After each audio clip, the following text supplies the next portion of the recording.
सभी प्रिय विद्यार्थियों और सभी मित्रों को मेरे YouTube channel Uma literature academy पर बहुत बहुत स्वागत है। आइए आज हम लोग जानेंगे चाहमान वंश के बारे में। दोस्तों, चाहमान वंश एक प्रसिद्ध वंश है। भारत के राजपूत कालीन इतिहास का बहुत ही प्रसिद्ध वंश है और पृथ्वीराज चौहान का नाम तो हम लोग सब लोग ने सुना ही है। उसी वंश का इतिहास आज हम पढ़ेंगे, चाहमान वंश। पहले उनकी उत्पत्ति देखेंगे, फिर इनकी शाखाओं को देखेंगे, जिसमें से हम शाकंभरी के चाहमानों को पढ़ेंगे तथा अर्णोराज नामक राजा के विषय में जानेंगे।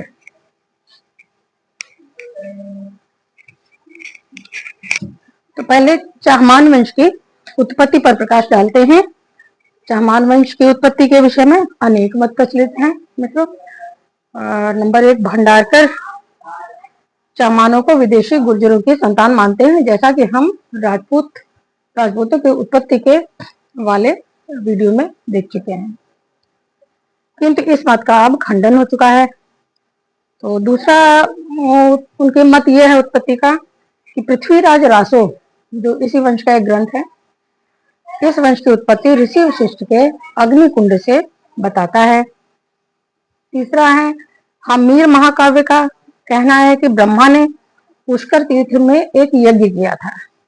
उसकी रक्षा के लिए सूर्य ने चाहमान नामक योद्धा को उत्पन्न किया था।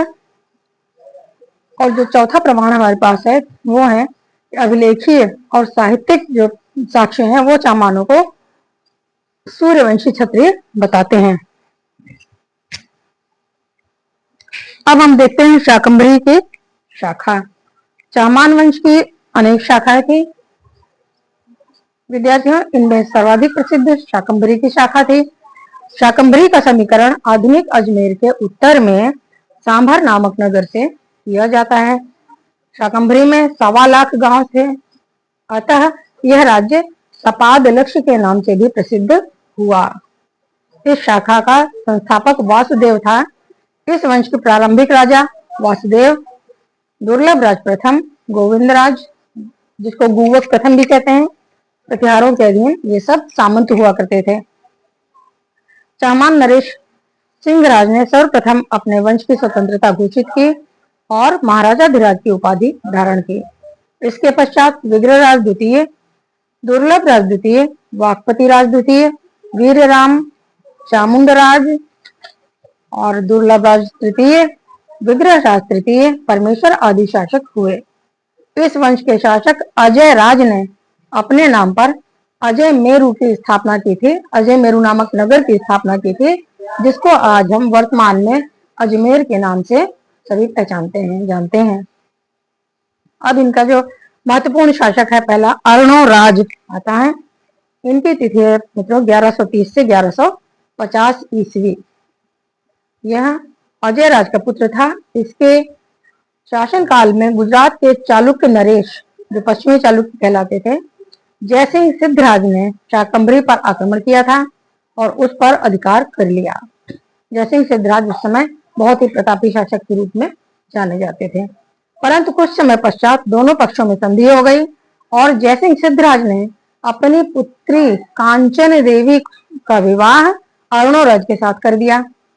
जयसिंह सिद्धराज के पुत्र ने भी अर्णोराज से युद्ध किया था।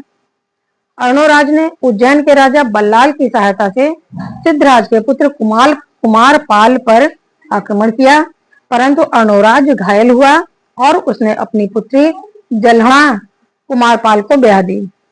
अर्णोराज ने पुष्यवर्ण के राजा पर विजय प्राप्त की थी और मुसलमानों के आक्रमणों का सफलतापूर्वक सामना किया था। 1153 ईस्वी के लगभग जुगदेव ने अपने पिता अर्णोराज को मार डाला और स्वयं गद्दी पर बैठ गया, परंतु कुछ ही समय बाद उसके छोटे भाई विग्रहराज चतुर्थ ने उससे गद्दी छीन ली। तो आज के लिए ये वीडियो यहीं तक है दोस्तों। अच्छा लगा हो अवश्य ही लाइक करिए और सब्सक्राइब भी करिए। धन्यवाद।